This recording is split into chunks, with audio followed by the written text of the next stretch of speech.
মা তুমি একটু বলো তো, মানে আমি ফেল করেছি বলে বাবা পুরো এলাকার মধ্যে মাইকিং করে বেড়াবে যে আমি ফেল করেছি, তার নিচে আমি ফেল করেছি, এটা কি তোমাদের মান সম্মান যাচ্ছে না? আমার মান সম্মান যাচ্ছে না? আমার কি কোনো রেপুটেশন নাই নাকি এলাকার মধ্যে? তুমি যখন এসএসসি পরীক্ষায় পাশ করেছিলে তখন আমি ঢাকঢোল পিটিয়ে এলাকার সবাইকে মিষ্টিমুখ করিয়েছি। তো পরে যখন তুমি 3 বার এইচএসসি পরীক্ষায় ফেল করলে সেবারও আমি মিষ্টি খাইয়ে সবাইকে জানিয়েছি। ভালো ফলাফল করলে সবাইকে জানানো যাবে, কিন্তু খারাপ ফল করলে জানানো যাবে না তা তো না। তোর একটা সুখবর আছে, তোর জন্য একটা টিচার রেখেছি। হ্যাঁ, এই মানে বাড়িতে এসে তোকে পড়াবে।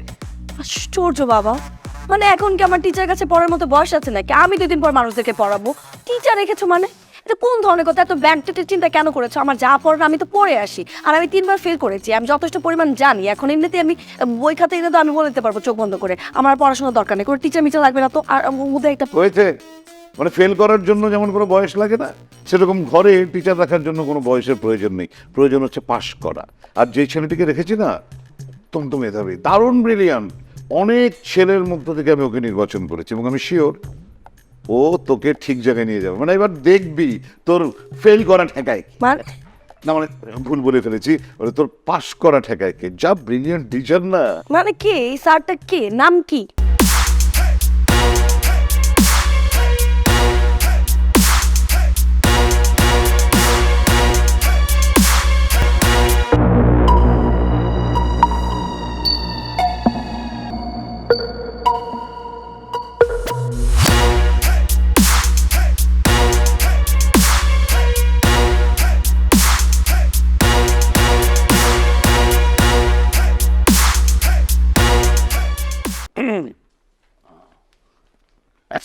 তুমি?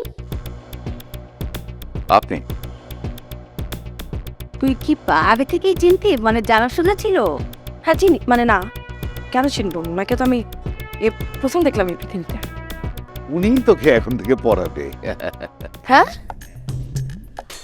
ইম্পসিবল, অসম্ভব। সব সম্ভব।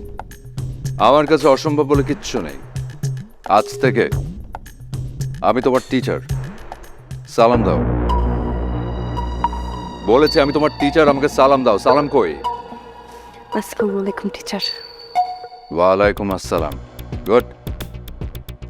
এই তো, আমার সামনে সবসময় এভাবে সালামে কালামে চলবে, মনে থাকবে।